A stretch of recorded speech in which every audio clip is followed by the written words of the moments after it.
Hello po! Samahan nyo nga naman pala ako na magluluto ng aming handa para sa paparating ho na bagong taon. Ang una ko palang iniluto ay graham dahil ito ho talaga ang number 1 na dapat na meron tuwing Pasko at Merry Christmas. Dalawang all-purpose cream nga naman pala ang ginamit ko dito ho para mas malasa at mas makatas. At hindi ko na rin ho na-video lahat yung paglalagay ko dito ng mga ingredients niya, pag-blender dahil nga ho nagra-rush po ako dyan kasi nga magpapasko na mamaya.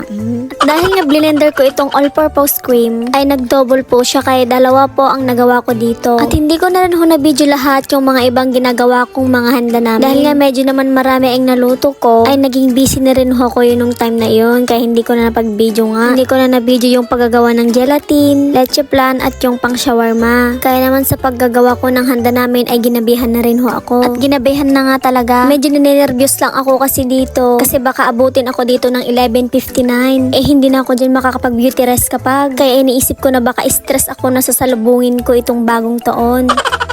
At ang ginawa ko na lang ho dyan na technique para mas mapibilis na matapos ay nagpapainit na ako ng tubig para mamaya pag natapos na yung una kong ginagawa ay yun na yung susunod ko. At nung naluto na itong pasta ng pang salad namin ay agad ko na rin itong hinalo-haluan ng ingredients niya. At sinamahan ko na rin ho ito ng bumubirit na kumakanta nitong mga kapitbahay namin at kabalay ko na nagkokontesan na kumakanta.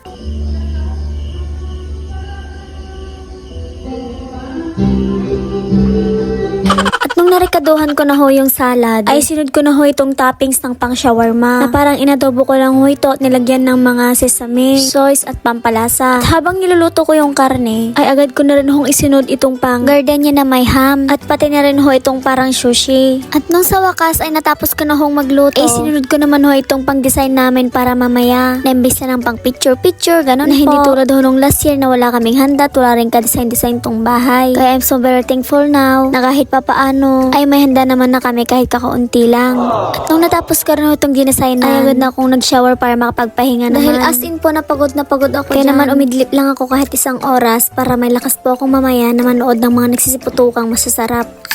At ito na nga ho yung pinaka-exciting part na kung saan magbabagong taon na. At ito naman yung hinahanda kong pangregalo para kila mama at papa. Magiging taon na yan. Ako, may kapag-intay. Wait lang.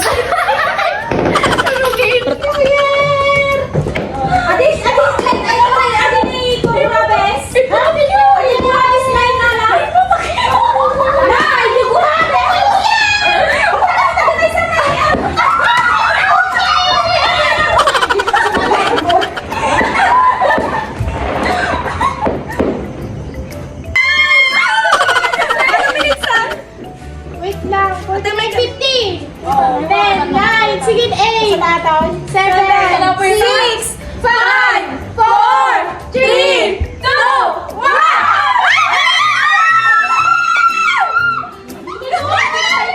Nawiti na kayo.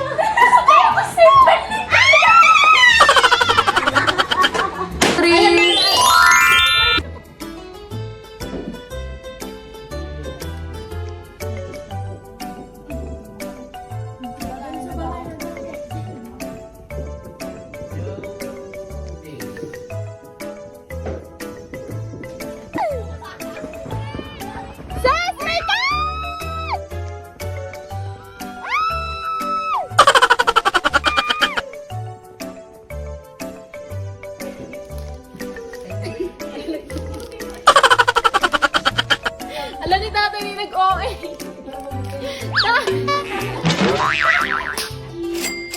Thank you.